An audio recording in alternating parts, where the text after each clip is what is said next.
So Roe versus Wade. Roe versus Wade, the state of Texas did not allow illegal abortions, and so they also don't allow for their citizens to leave the state. So Jane Roe, which is actually not her name, um, uh, ends up pregnant and wants to have an abortion. She's fairly young and wants to actually have an abortion, and so she first tries to go to a facility in the state of Georgia, excuse me, the state of Texas, and is she's not allowed, nor can she leave the state. And so she sues because she says she should be able to do with her body as she will. And now Roe versus Wade is a very interesting case. Actually, it does more than what we talk about with the abortion factor. So let's talk about the abortion factor, and then I'll talk about the overall factor.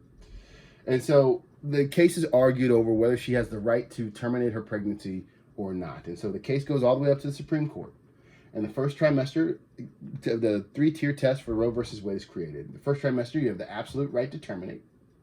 In the second trimester, state interest to regulate abortion on the basis of the health of the mother, which means in the first and second trimester, you can have an abortion. First trimester, absolute right to abort. The second trimester, it has to do with the health of the mother. If there's a risk to the life of the mother, then the pregnancy has a risk to the life of the mother, then you can also terminate.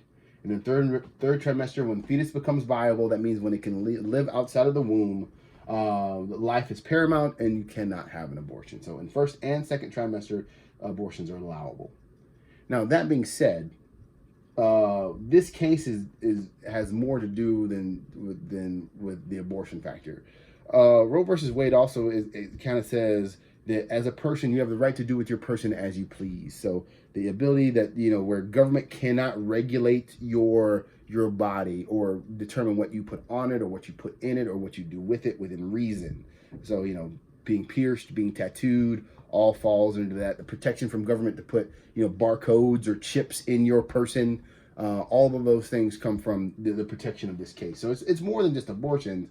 It says government cannot regulate what you do with your person is really the overall arching dynamic of this case. Now, because this case is going to take longer than the 10 months that women are pregnant, again, 40 weeks is 10 months, not 9. Jane Roe actually has her baby. And so there's actually, if the person did not die due to some unforeseen action, the Roe versus Wade baby is still alive today. They're in their 40s. It is alive today. And Jane Roe's actual real name is Norva McCovey. Again, she actually had her child, even though the case that's about her ends up leading to people being able to have legal abortions when necessary within the United States. And the last slide, again, there are certain groups that you're going to see expansions of rights and their rights expand to under our civil liberties. Not all of the rights that we see were expanded to everybody right away. And so you're going to see the expansion of many of our civil liberties to, minority groups, and then to interracial groups, and then to our gay, lesbian, bisexual, transgender groups as well. And we'll expound upon that probably in future chapters. But again, civil liberties are your rights that cannot be infringed by government, and it's your relationship between you and government. And we'll see more about our civil. Those are civil liberties. I hope I didn't say civil rights, but again, our civil liberties are your rights that are protected against government infringement. We'll talk more about civil rights in chapter 5, and I'll see you then.